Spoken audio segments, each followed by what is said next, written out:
Good morning. Welcome to Unitarian Universalist Church West. Whoever you are, wherever you come from, you are welcome here. Whomever you love, however you define family, you are welcome. The identities you hold, how you want to be called, and the pronouns you choose are respected and welcome here. People who love food, those who hold anxiety around eating, and people who are in a complicated relationship with food are all welcome here today. My name is Cawley. I'm a member of the Board of Trustees, and the pronouns I use for myself are she and hers. Good morning. Whatever the color of your skin, the language your grandparents spoke, the cultures that move in your being, the abilities and disabilities that you hold, we welcome you. I am the Reverend Denise Cawley. My pronouns are she and hers, and I am one of your co-ministers for the next 8 weeks until our beloved Reverend Suzelle retires at the end of January. Please keep telling me your names. It's taking me longer to get to know you because if I've met you at all, it's only been like this. And for many of you, you're only an email or perhaps a name on our roster. If you think of it, send me an email message with a photo of you. And please be patient with me as it's hard to learn your face this way and your names. I'd love a note about who you are and what brought you here. If you are joining online today, or if you just haven't heard from us in a while, and you've checked your junk mail or spam folders, please send an email to visitor@uucw.org and introduce yourself. Let us know what you're curious about and how we can invite you on this journey with us.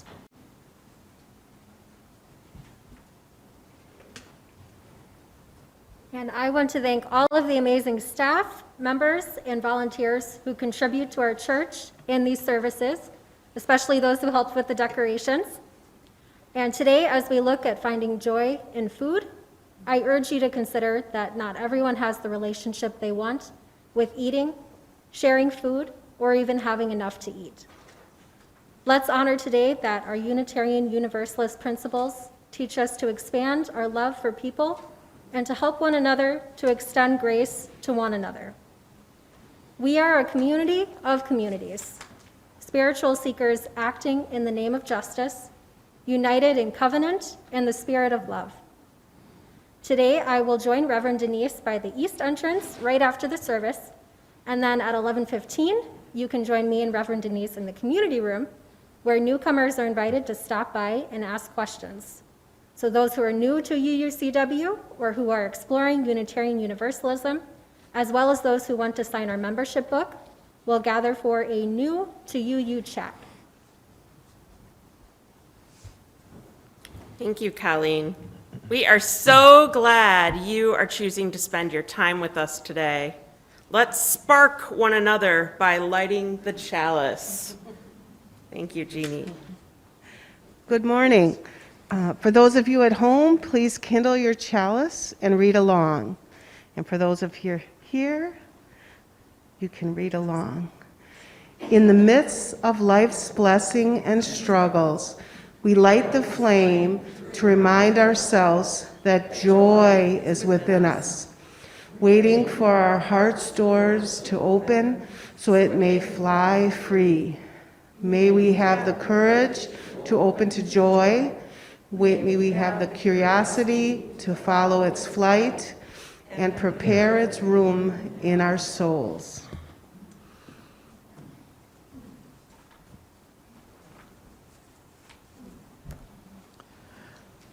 Our opening song is Morning Has Come by UU Minister Jason Shelton. I invite you to hum along with me behind your masks.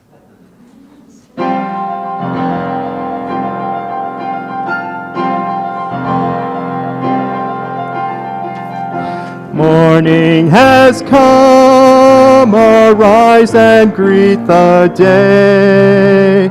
dance with joy and sing a song of gladness. The light of hope here shines upon each face. May it bring faith to guide our journey home.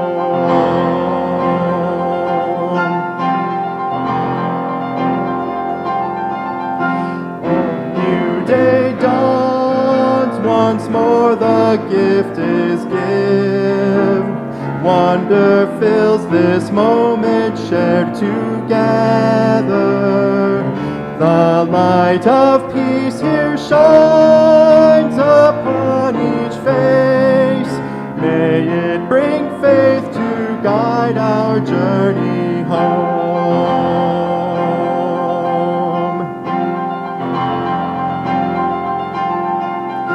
Open our eyes to see that life abounds. Open hearts to welcome it among us.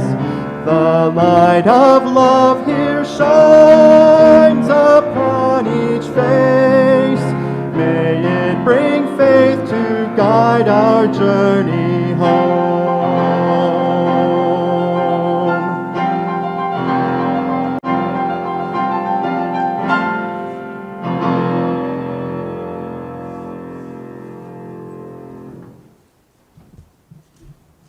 Good morning. I'm Lisa Larson, your board president. I feel like I've been up here a lot. I have some exciting news to share with you on behalf of the Board of Trustees.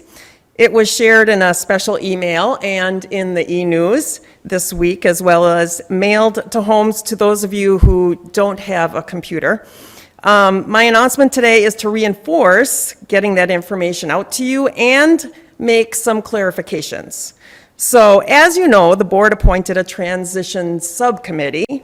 It was Pam Beatty, Lori Bodie, and myself to explore how we could fill, and so this is a clarification part, so to explore how we could fill a 6-month short-term void we will have in our ministry, and ensuring a smooth transition until we can potentially get an interim minister. Let me explain. So Reverend Suzelle retires at the end of January. And the void was created because the UUA only assigns interim ministers starting in August. So we had a gap. The board subcommittee was given the challenge to do the information gathering and research to help us transition to and fill that 6-month ministerial void that starts in February and ends in July. Time was of the essence because a plan needed to be in place well before the end of January. We gathered information from published UUA ministerial guides, consulted with our UUA advisors, and interviewed committee leaders here at UUCW. We did lots of listening during interviews with our ministers, staff, specific committee leaders to find out what's going well, what our challenges are, as well as what the current and future needs are right now or in the community. We were happy to tell you that as a result of our learning and discernment, the board has extended an offer to Reverend Denise Cawley to serve as our full-time minister for the 6-month time frame from February to the end of July. Reverend Denise has been serving in our ministry with Reverend Suzelle since March, and she brings us many gifts and skills. In addition, beginning in December, so now, Reverend Denise will be serving half-time. She was quarter-time before. Half-time capacity as in co-ministry with Reverend Suzelle, and then as a full-time co-minister in January. We were delighted when Reverend Suzelle suggested this arrangement, for it will support all of us here at UUCW in making a smooth transition into the next phase of our congregational life, congregational life. I said that before when I practiced, and my husband's like, don't say that. COVID has had a large impact on all our lives, and COVID's impact on our church community and structure is no different. At UUCW, our staff has worked diligently with core volunteers to keep things running as smoothly as possible, but some of our church's systems and processes are stressed. With this in mind, in addition to worship responsibilities, Reverend Denise's contract is specifically designed to help us focus more energy on stewardship, membership and volunteering, pastoral care, and planning. These were key needs identified by our transition subcommittee, so it helps us have focus. Reverend Denise brings many gifts to us, including having an impressive resume of proven management skills. She is experienced in fundraising, stewardship, and donor development. Her pastoral skills for trauma and mental health are amazing, and she has a deep understanding of our pastoral needs. She has technology tenacity and an understanding of how to use it and to support its ends. She is super creative. I've been working with her, has a lot of energy, and these things were things that we found through our investigation people appreciated and wanted. Her creativity, kindness, energy, and thoughtfulness. You will discover if you have not worked with her, she is a problem solver, a questioner, and she thinks outside the box. And she has a keen ability to challenge us to think deeply about issues and to act. She just really thinks and asks questions that are pertinent, that make things better. All this coupled with her growing knowledge of our congregation and her good work with our staff make Reverend Denise an excellent minister to journey with us through this time of transition. And you might be wondering what you can do to help. I have some suggestions. Encourage your board and leaders. Stay calm, curious, and open. Show your love to our church staff. They work so hard, and hold them gently as you support them.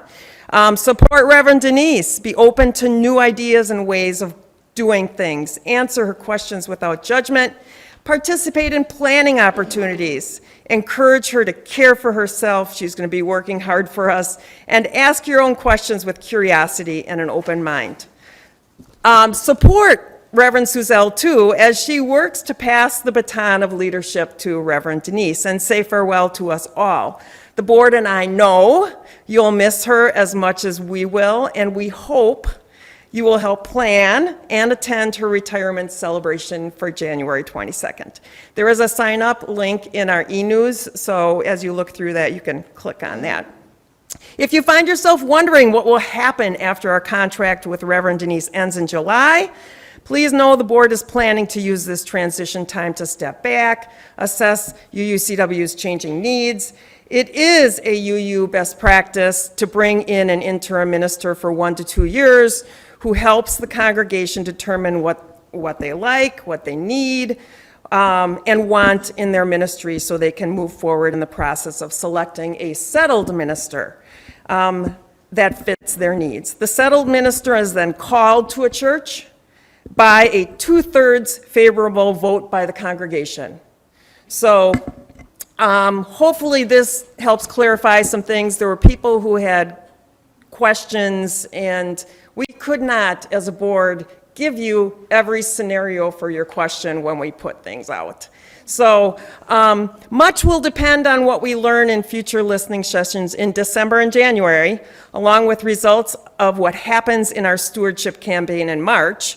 I know this is both an exciting and anxious time in our congregation. I want to assure you that we have a great plan in place. We hope you attend one of the listening sessions because we want your input. I am very proud of the work your board has accomplished and the serious, methodical way they approached this immediate need. We are fortunate that Reverend Denise has agreed to stay with us, and so happy that her strong leadership will help us take time to assess our needs and move forward in this transition.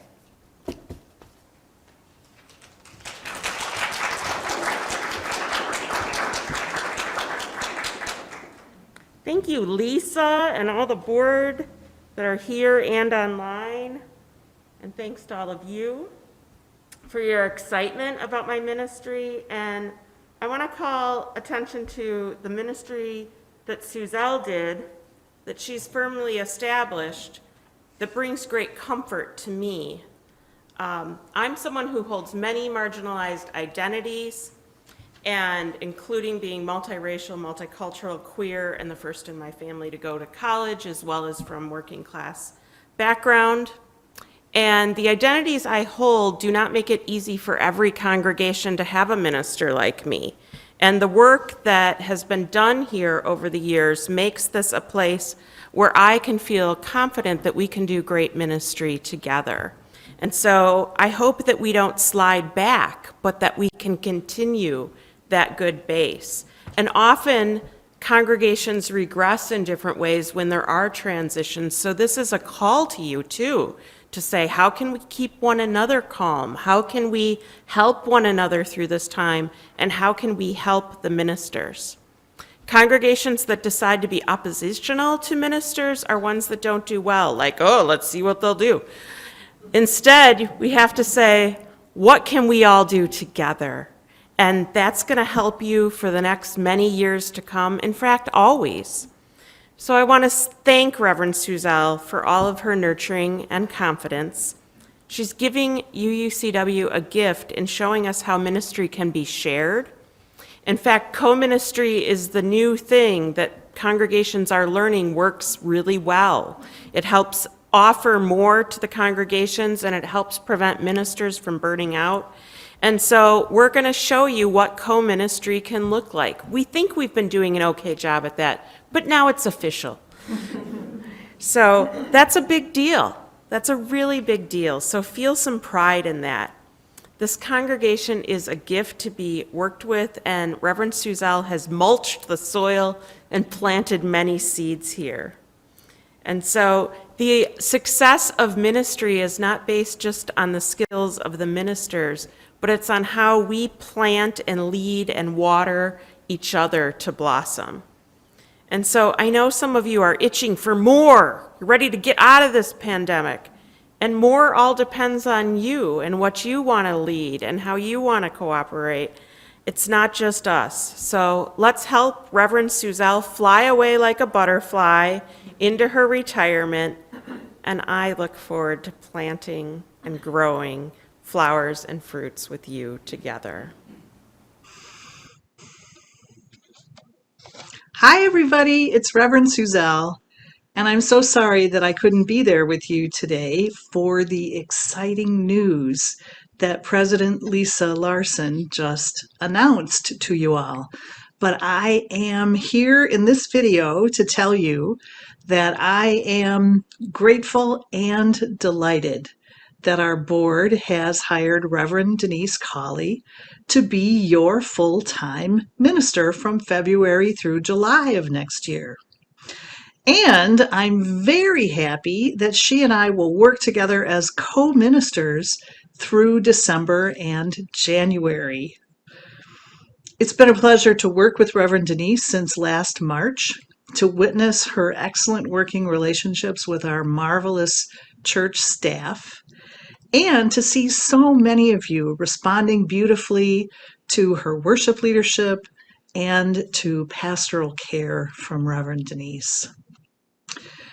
In addition to those wonderful ministry skills, many of you know that Reverend Denise brings us a deep well of experience from the world of nonprofit organizations in the greater Milwaukee area.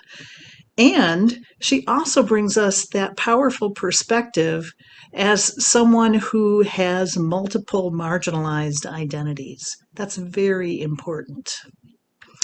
As we enter into these last 2 months of ministry together, I feel very blessed to know that you will be in good hands when I retire. I look forward to seeing you soon and enjoying the holidays with you as UUCW begins the graceful process of moving into the next phase of a beautiful future. See you soon.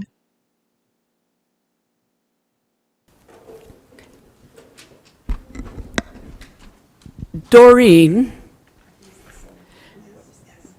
is an avid gardener, cook, and lover of community.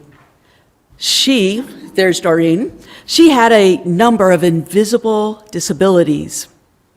She has had her own share of heartaches this year, and everyone she is inviting to this dinner has been separated from loved ones due to the COVID-19 pandemic. Doreen has invited her sister, Beth, there she is, to dinner along with her neighbor, Paul, and his teenage child. Doreen has just set the last dish on the table. They are celebrating the December seasons of light, Christmas, Hanukkah, solstice, and Kwanzaa that are important to them. What a blessing to have all of us gathered here today for this holiday, this season of light. I have the menorah, the Advent sun, child display, the crystals, the seashells. Plus, Paul just made me this beautiful Kwanzaa kinara for all of my black and green candles. And I'm so especially grateful to have my sister here, Beth, with me, who came all the way from Michigan to celebrate solstice and Christmas together. Michigan? That's like one state away. Isn't that the big COVID state where no one gets vaccinated? Taylor, what did I tell you?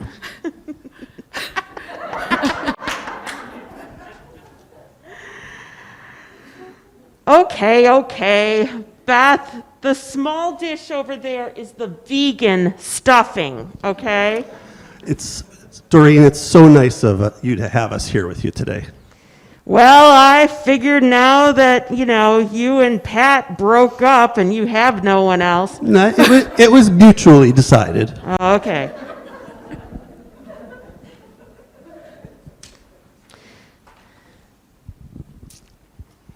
Doreen, is there butter in this? Yeah, it's stuffing. Butter. Animal. Doreen, what are you thinking? I'm sorry, there's plenty of everything else. Don't eat the stuffing. Yes, more for you then, like you need it. Ooh. I didn't write this. Hey, this plate's for you, kiddo.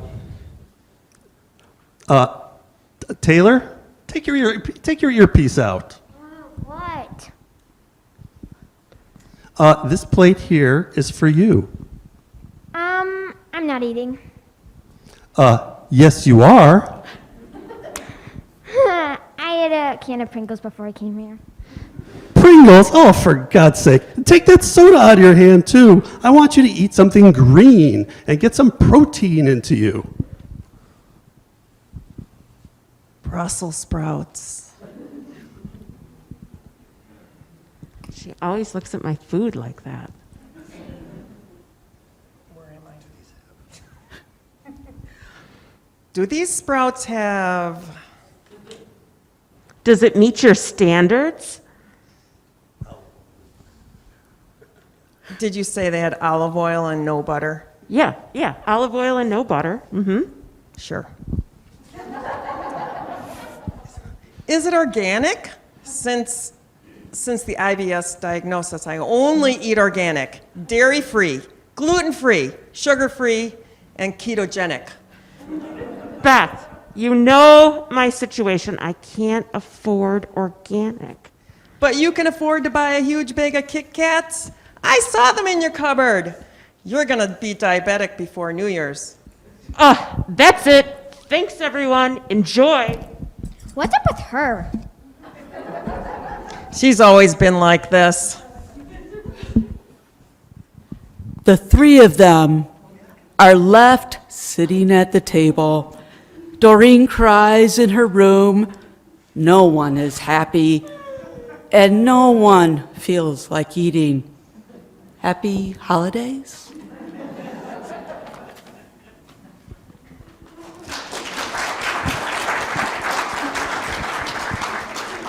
a sad scene, we know. Don't worry, it doesn't end here. Reverend Denise will be continuing talking about what went on here today in this skit during the sermon, and teachers during RE classes also will be kind of unpacking what's going on here. In the meantime, I now invite our children and youth who are with us here in person. Both, there's a couple here in the sanctuary, I know there's others downstairs viewing in our gathering area, would retire to their RE classrooms. I will sing them out, and I encourage you to hum along behind your mask. So, as you go, may joy surround you. As you go, go in peace. Know our love is with you always. As you go, as you go.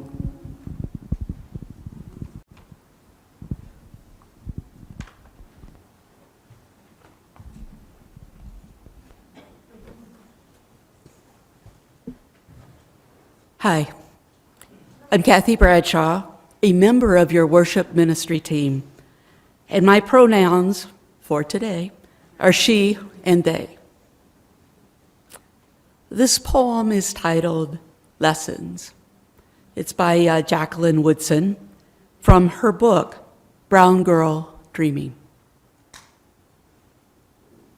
My mother says, when Mama tried to teach me to make collards and potato salad, I didn't want to learn.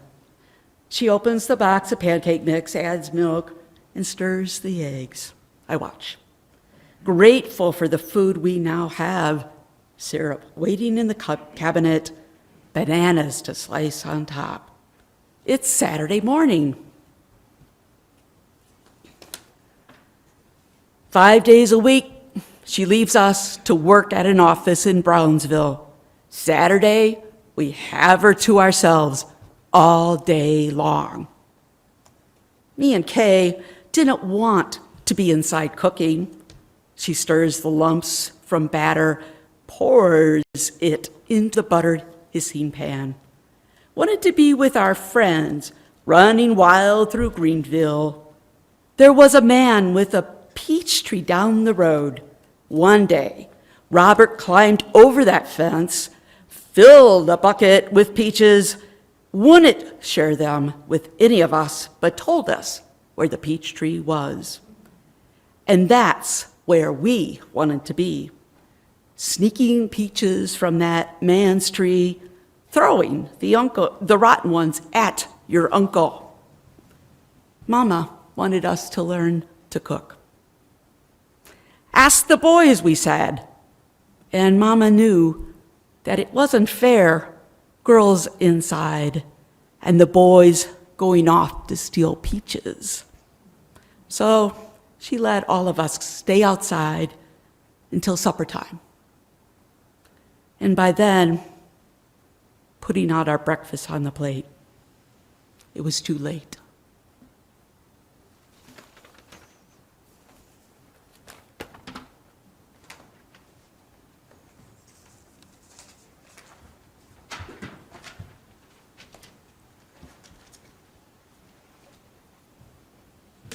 Thank you, everyone. If you are reading our congregational read, Widening the Circle of Concern, you know part of our theology as Unitarian Universalists is radical, inclusive welcome. Radical means all-encompassing. It doesn't mean anything bad. It means that we try to think of all the ways that we can be welcoming. And so today, I offer you a way to bring that into your home and your families. As you watched the skit, did you recognize yourself at all? Or any scenes at family or friend meals you've been at? I wanted to illustrate just a bit of the dark sides of holiday eating, and my brother best friend helped me write that, Michael Proft, who's also a well-known playwright. I wanted us to look at it so that we can say, what do we do so that we can have joy instead?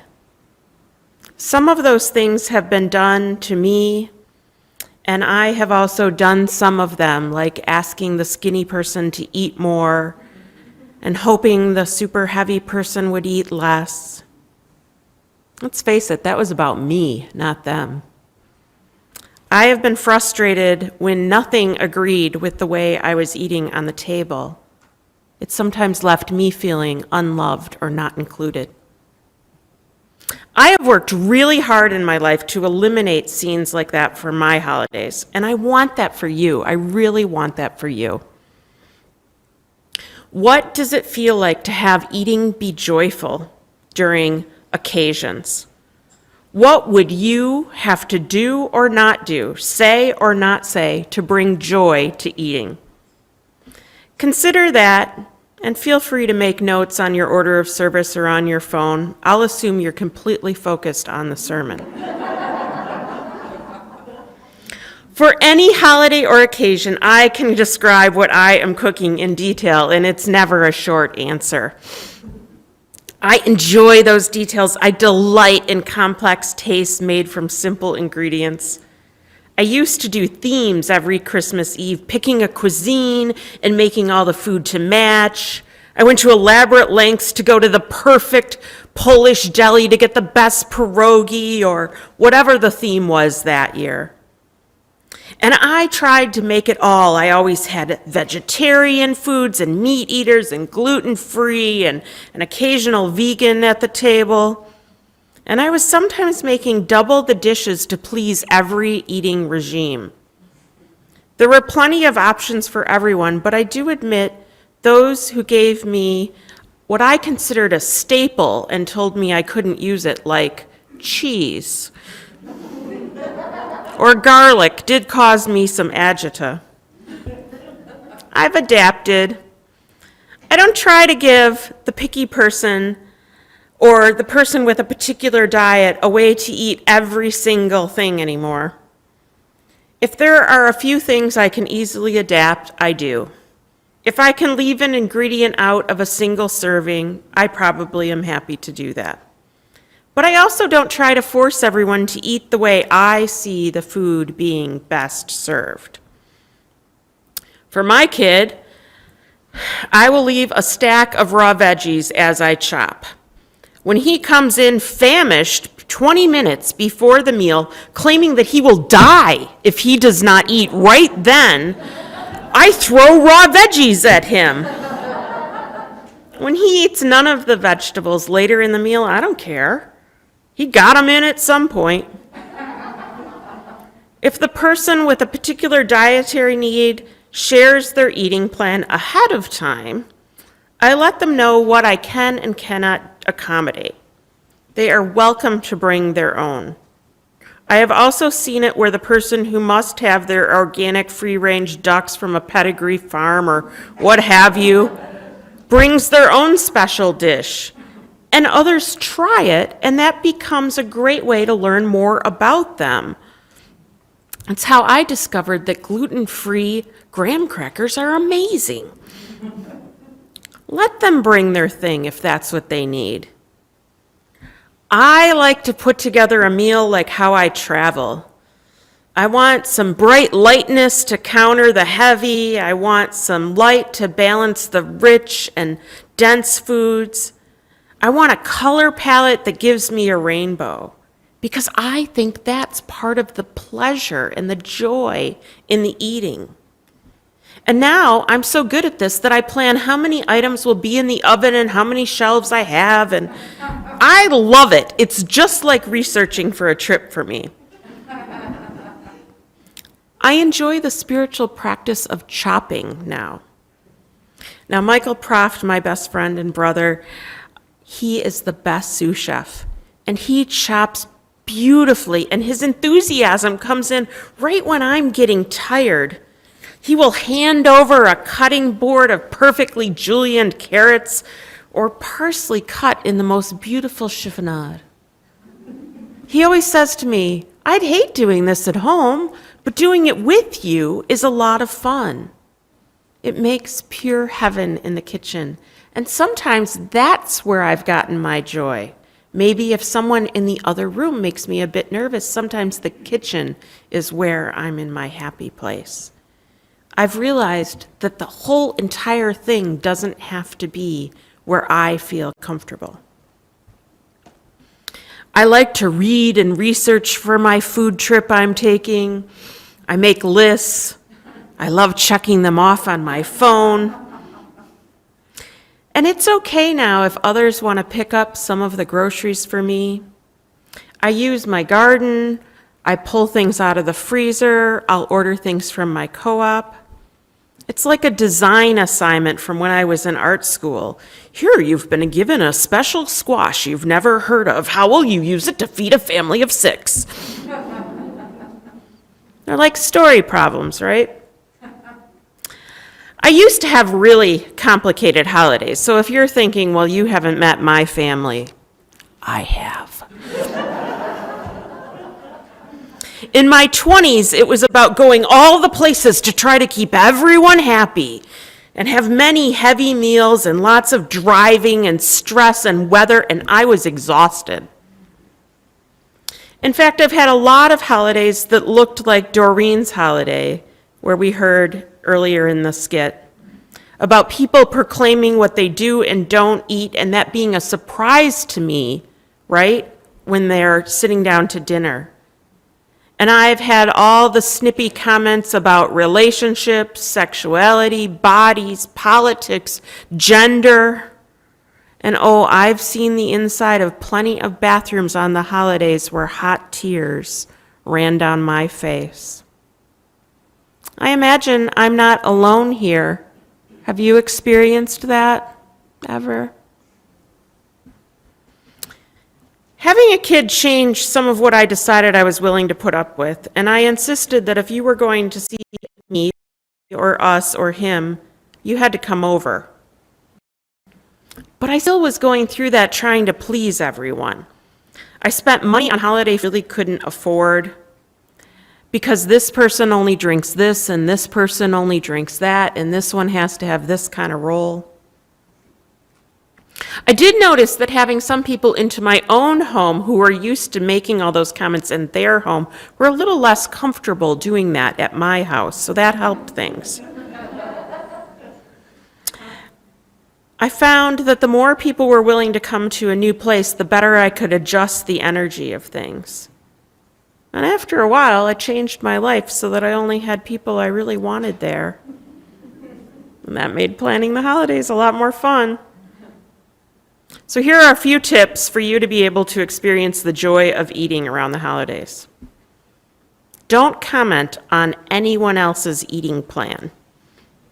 If they have decided that's how they're eating, even if you think it's bananas, the holiday is not the time to discuss it, if ever. Thoughts about what they will eat or not eat will not change their behavior, I promise you. There is a good chance it will introduce servings of shame or hurt to the menu. If you don't tend to like a food they serve where you are going, bring a couple of dishes to share that meet your needs. If you require certain foods or certain brands, ask if you can bring them, but bring them far ahead of time, not 5 minutes before the meal is being served. You could always have them delivered now to their home, just how you like it. And then you'll be more comfortable, and that'll make the conversation go better. If there's someone who tends to complain about food, ask them to bring the things they require. If they claim that they don't need to, perhaps gently remind them, again, well before the holiday, that they might be more comfortable that way, and really what you want is their comfort and their presence and their company. It's harder to argue that when you tell them how important it is to have their presence.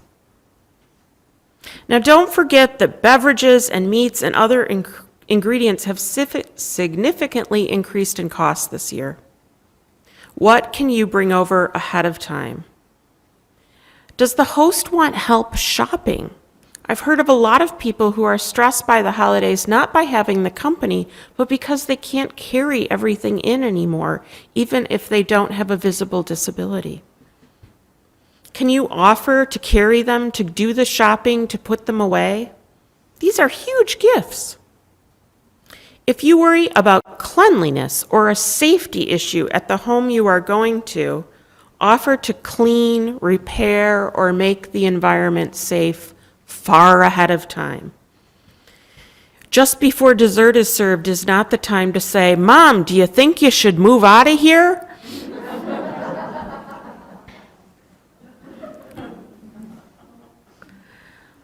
What someone does or does not eat on a holiday will not impact their health much, I promise you. It's just one meal. Say nothing about food that isn't complimentary, or skip that topic. Come prepared with topics that encourage you to ask them questions and tell their stories. I have samples for you. What is your favorite holiday food memory? What do you miss that you can't get anymore because someone made it or because the ingredient doesn't exist anymore or you don't live there? What food do you think defines the culture of where you came from? What recipe do you wish you had? You also could show up to the event with a recipe card or Xerox sheet about a family tradition or recipe that you could pass on. I'm going to give you another tip. Don't keep that special recipe a secret anymore. You never know when you won't be there to pass it on. I have used these tips and they change my holidays, and they're really good in mixed company of people I might be nervous with. Try it. I now have a blended family of chosen people and teenagers and folks who are at the table because I like them. And I'll tell you, Christmas Eve was always my favorite holiday and my favorite meal to put together. But I work every holiday now, every Christmas Eve. So, you know what? I've let that go too. After service this year on Christmas Eve, I will go home, we will throw something on the grill, I will have a cocktail, and I will be in bed reading David Sedaris' Santaland Diaries as I drift off to sleep. Now the bigger meal I make is on Christmas Day. You know what? It's no big deal. I can adapt. That day wasn't the magic. The people are the magic. On Christmas, I get my kid, and the day after that, more special folks come in.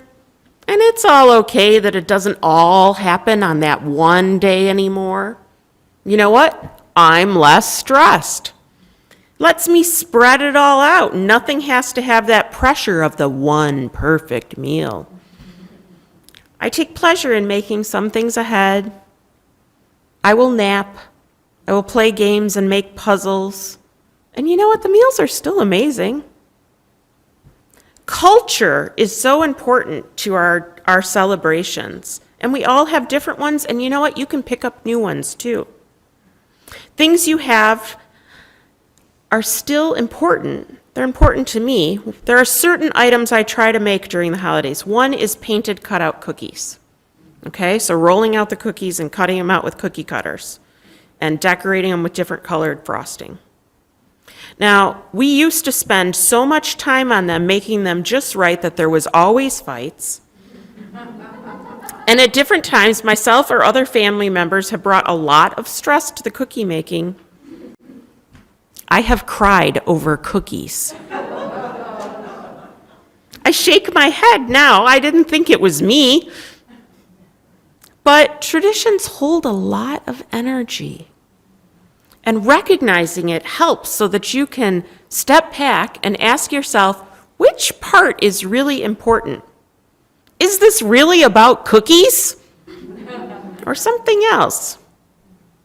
The perfection cookies were so beautiful, almost no one wanted to eat them.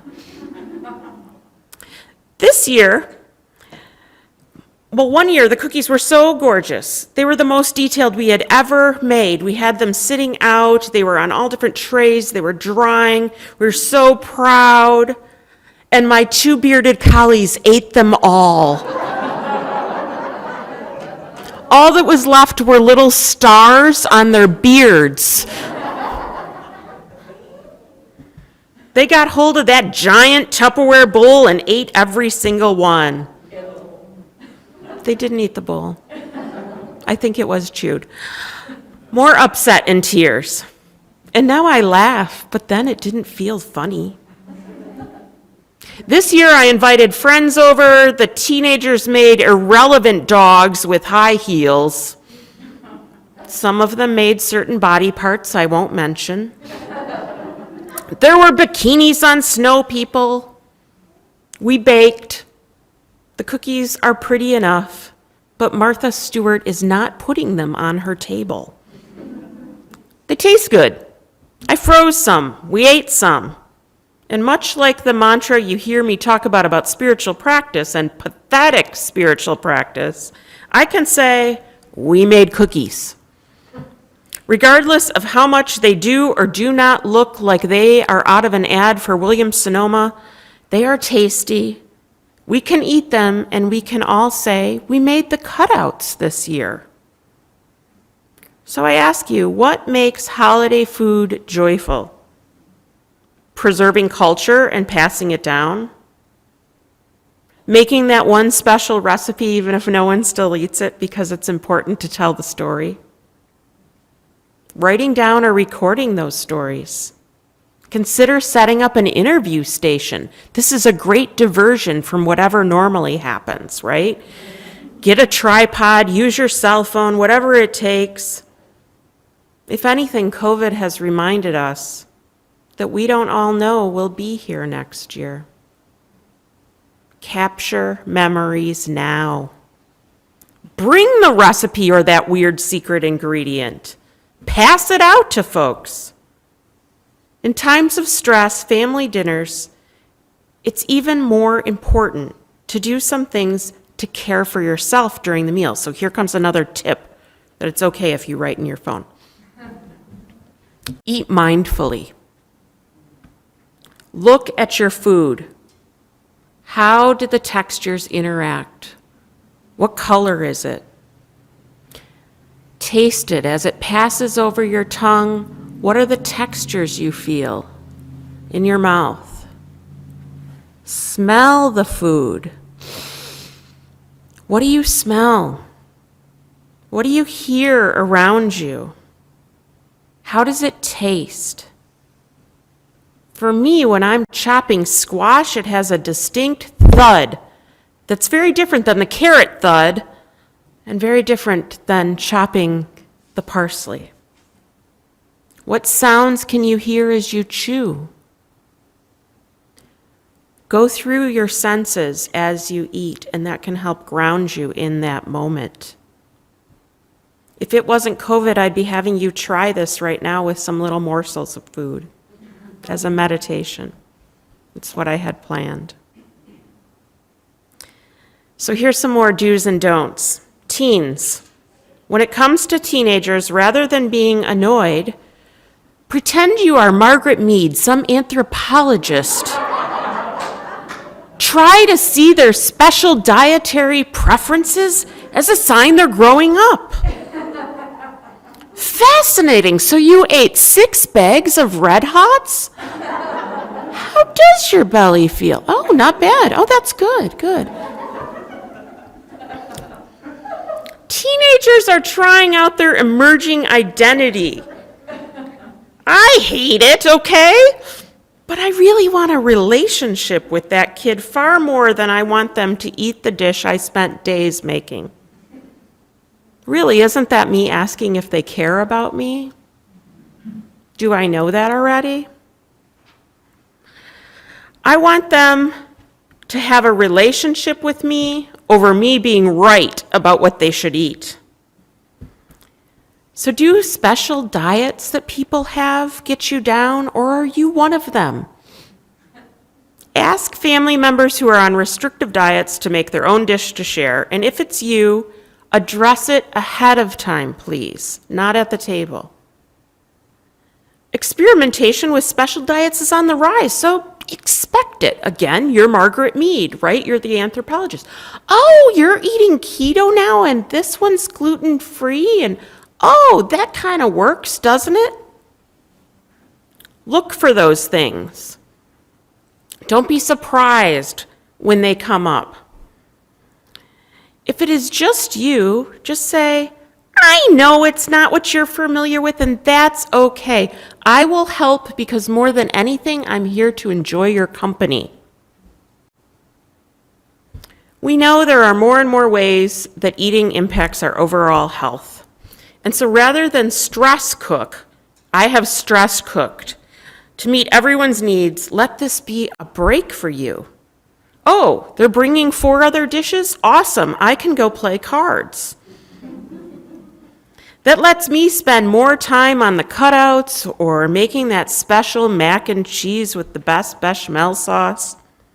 You never know. You might love the thing they're bringing. You might love the thing they tried to make for you. Finally, let me offer you one last tip for happy holidays. Use humor. When someone says, do you need to eat or drink that? Or do you really need more? Absolutely, and I'm not going to be shamed by you about it. Pass it on. Or, let me give you that helping of discomfort back. I'm sorry, where is your off button? Or, do you need to eat that? No, but using my fork helps keep me from poking you.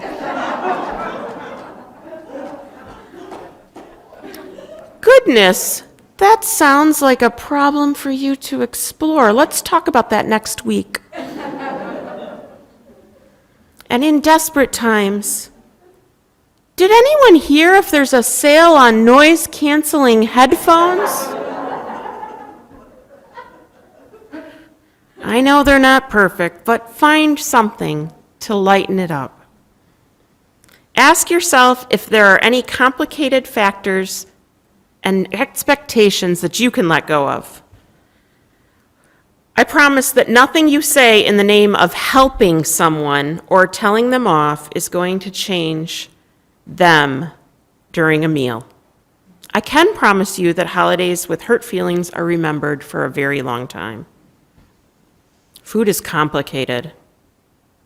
We bring tradition, expectation, and ego, and culture, and anxiety, and so much more to the table.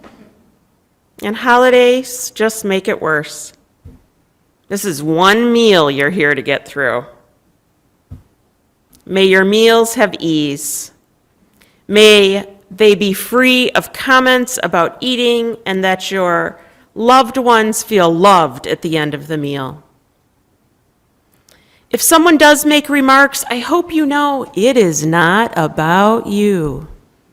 It's about their story. Let it go. Imagine a balloon going up in the air. Instead, write your own book of love. Savor each bite.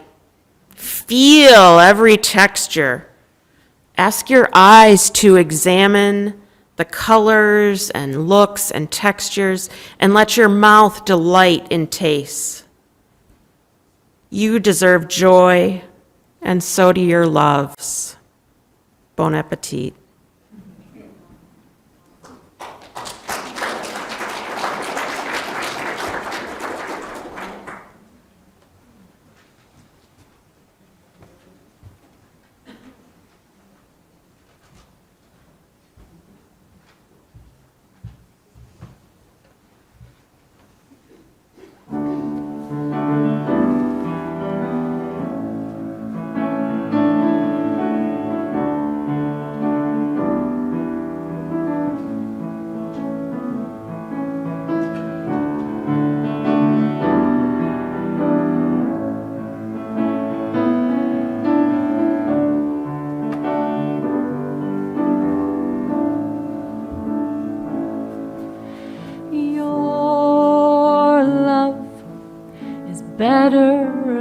than ice cream, better than anything else that I've tried.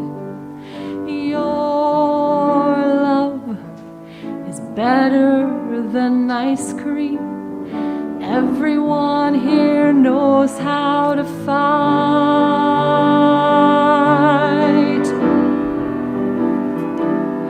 It's a long way down. It's a long way down. It's a long way down to the place where we started from.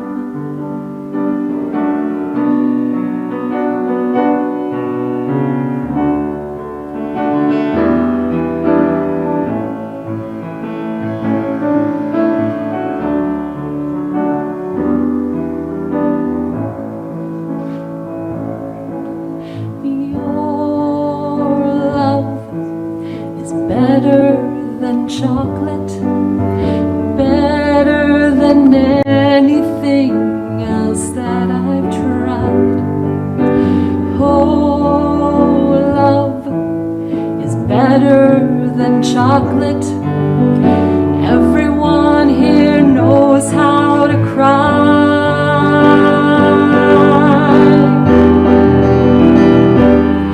It's a long way down. It's a long way down.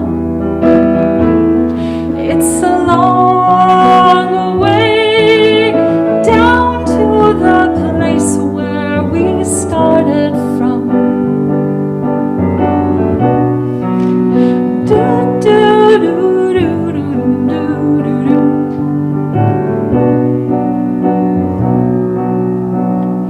Do, do, do, do, do, do, do, do, do. Do, do, do, do, do, do, do, do. Do, do, do, do, do, do, do, do, do. Do, do, do, do, do, do, do, do, do.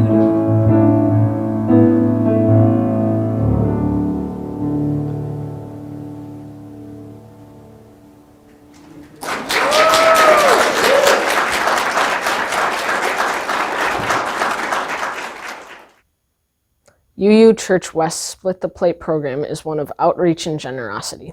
Each month we give half of all undesignated offerings to a nonprofit organization to help us live through our UU values and serve our community.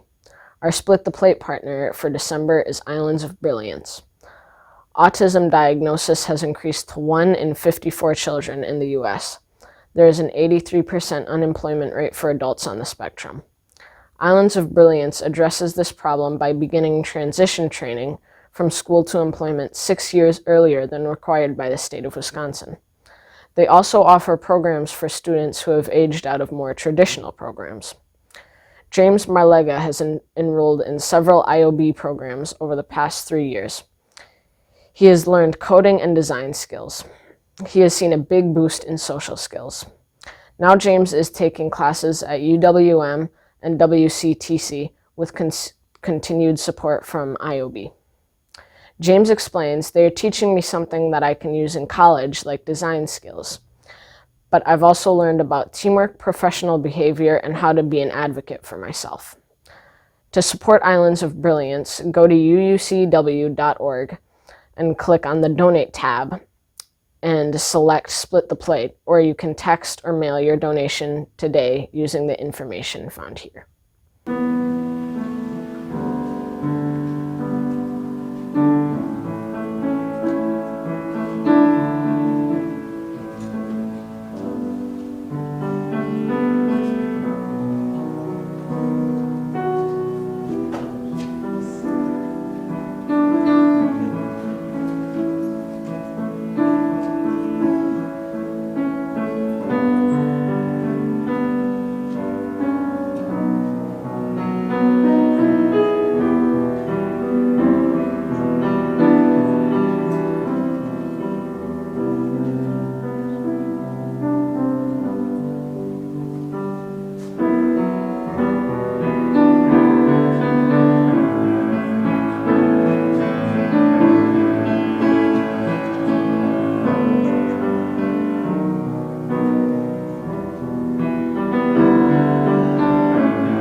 Thank you for all the beautiful music today.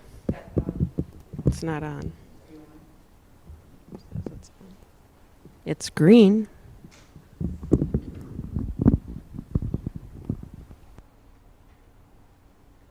How's that? Nope.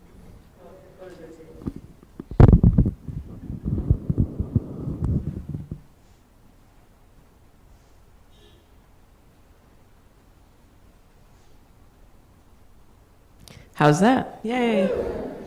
Something a lot of people don't realize, if you're not on the worship team, is that now that we have these cameras, all of us walking around we aren't able to do that anymore, because then we're off screen and there's set places where we can stand, and because of COVID, then we've cut out certain things in the service to try to hurry it up. So you'll see that we do different things. So thank you, all the people who put together the service. Thank you for the beautiful music. Thank you so much. That was gorgeous, all of you. Suzelle has a whole blessing for this, and so let's just say thank you for supporting this church. Thank you for supporting our chosen organization. And bless you all. Reminder that Colleen from the board and I will be in the community room. Well, first we're going to say goodbye to y'all. And because it's COVID, we can't stay and have all the fun tables and coffee and all that kind of stuff. So we do kind of hurry you along. We are going to do a newcomers chat in the community room at 11:15-ish, probably 11:20, where I will answer questions like, do Unitarian Universalists believe in God, and what do we think about Jesus, and how do atheists, humanists, religious naturalists, Buddhists, and more all get along together? So if those questions are things you want to hear answered, whether you're a newcomer or not, you're welcome to join me in there. I know we have at least one family signing the book today. I think I saw the Edders. There they are. Yay! We're doing some of the new member and welcoming stuff a little bit different because we have a big backlog of people who visited, and we're trying to bring everyone back in because of COVID. So again, some things have to be different. So thank you all. And your benediction today as I put out the chalice is, may all be fed, may all be healed, and may all be loved.